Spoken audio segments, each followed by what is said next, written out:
Welcome to today's video. I'm the Hooded Lid and I have a new product to review from Patrick Ta. This release is called Major Beauty Headlines. It's strange. Oh, the light is changing again. Darn man, I am just having a time. I already shot this and I was so overexposed because I tried to compensate for the lack of sun. But we shall forge ahead, and hopefully this will look all right. Major Beauty Headlines is what he's naming this release. I don't know why. I really get irked by gimmicky marketing, but we're going to try to get past it. This line does gimmicky marketing in a major way.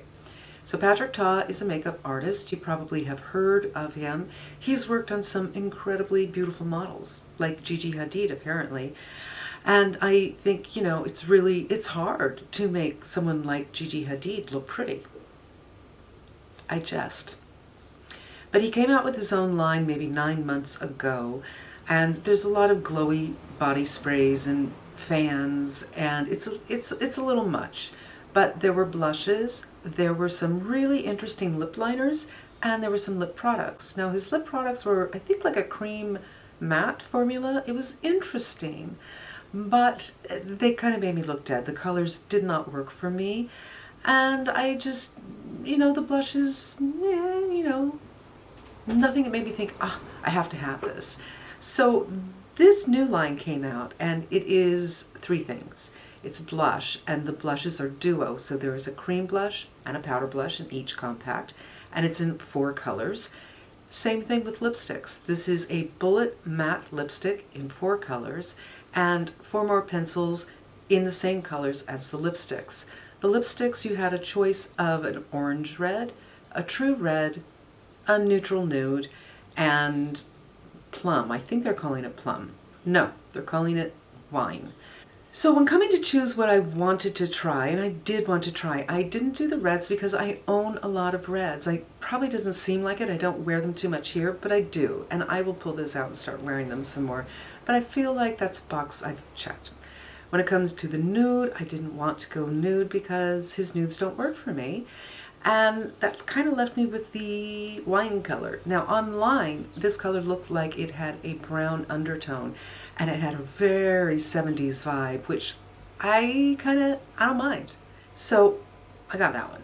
For blushes, the same kind of thing.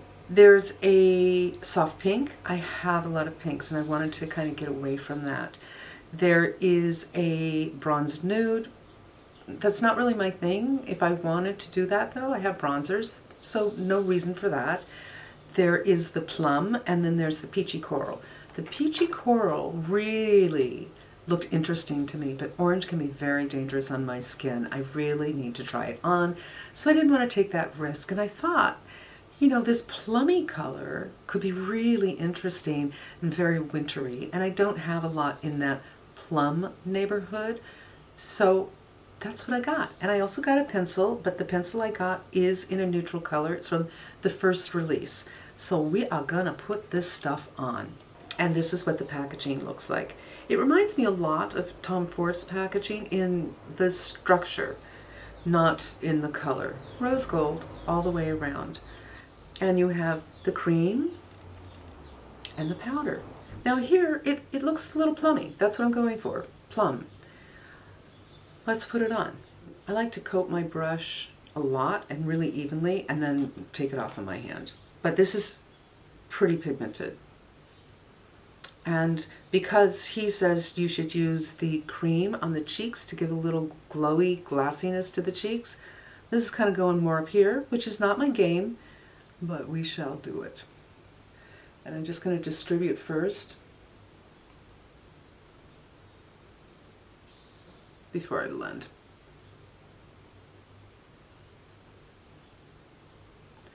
I'm just going to pull it up a little bit.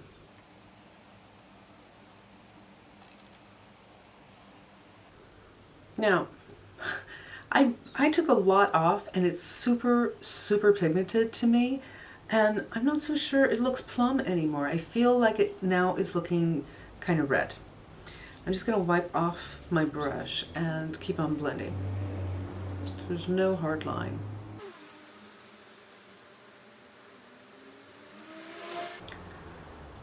It's still super, super pigmented.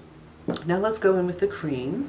And I really like the idea of having a cream on the cheeks because I do like it when the cheek has a little bit of glowy, glassy reflection to it. And I feel like I look best when I have color on my cheeks because I got those cheeky cheeks.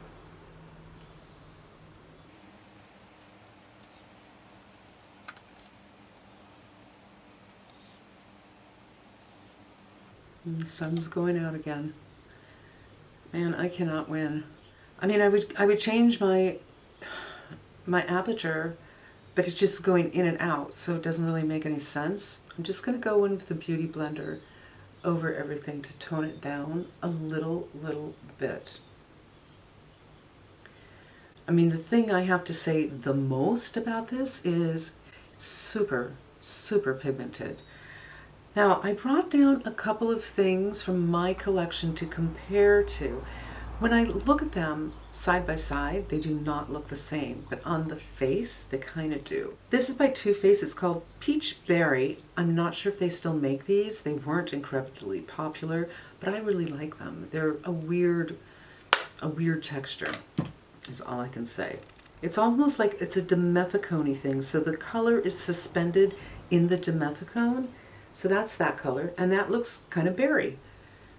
This is looking kind of berry, right? Kind of reddish berry. And the other thing I want to show you is by Surat. Now, I don't know what the color is. And there it is. So this is more blue, and this is more earthy. It's so interesting to me how things change color when you put something else next to it. There's the Patrick Ta powder.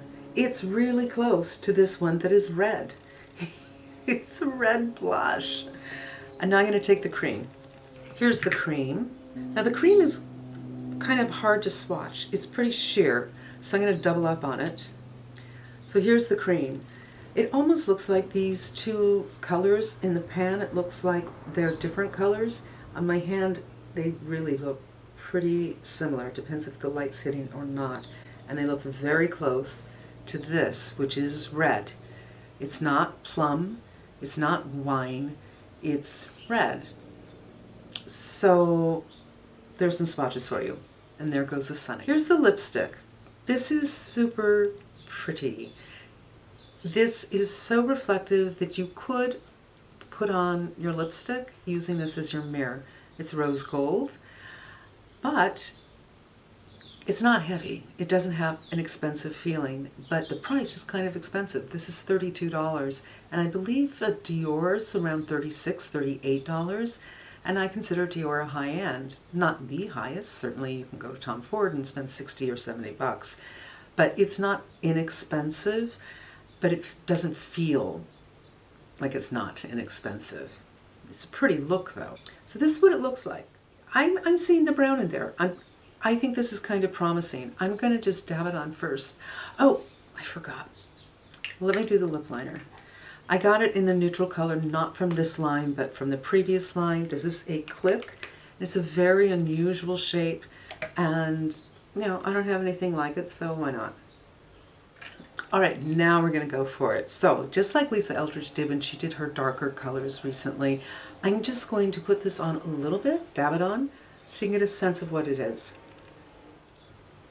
I don't hate it. I'm not sure about it with this cheek. It might be too much. And I'm going to go in a little more. This doesn't have the brown in it that I thought it would have. To me, this is pretty darn goth and not flattering for my skin. I think it just, my entire face just turned this color. The undertone became blue, and it makes me look a little dead. So it's something to be careful of, this particular color. I'm not sure whose undertone this works well with, but I feel there's a lot of blue in here, which you probably saw when you saw me just pat a little bit on. So, how does this feel? This is a matte and a bullet, so I'm thinking about another matte and a bullet that I like is the Pat McGrath, and I recently tried on the Hermes. The Pat McGrath starts creamy. When you first put it on, you're like, oh, this is a matte. And then after 20 minutes or so, it kind of dries down, that creaminess goes away, and it becomes a little powdery and a little drying. The Hermes feels much thinner on the lips. It's really closer to weightless, but it doesn't go for that creaminess in the beginning. It's a teeny bit drying, but I think it's more comfortable than the Pat McGrath. This is closer to the Pat McGrath. It is not as creamy, but it does have that dryness, and it is not weightless on the lips. It is not transfer proof, as you can see, but it stays for a long, long time. So I wore it yesterday. I went out to run some errands, and I was wearing my mask, and I thought it's going to be all over my mask and all over my face. And remarkably, it wasn't. It wasn't either.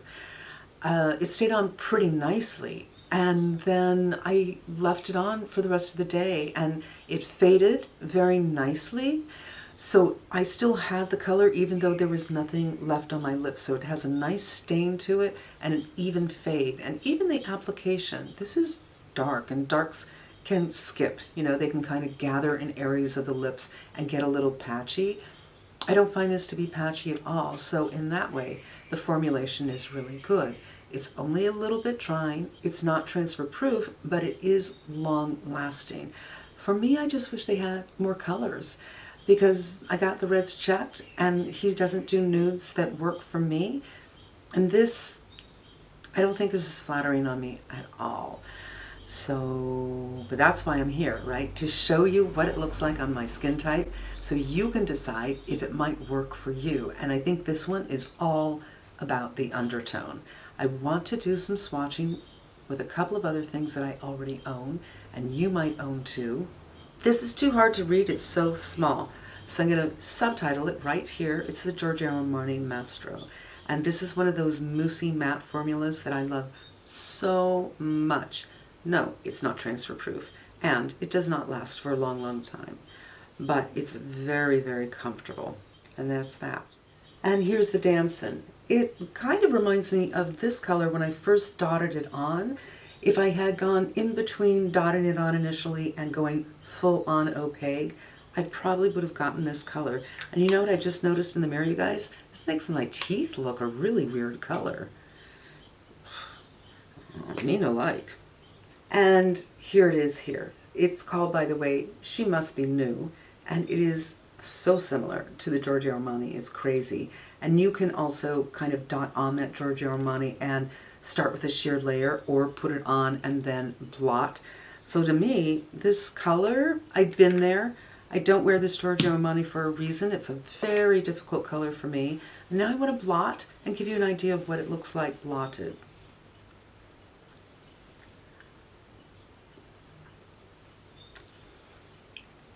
Look at that. It's really not changing.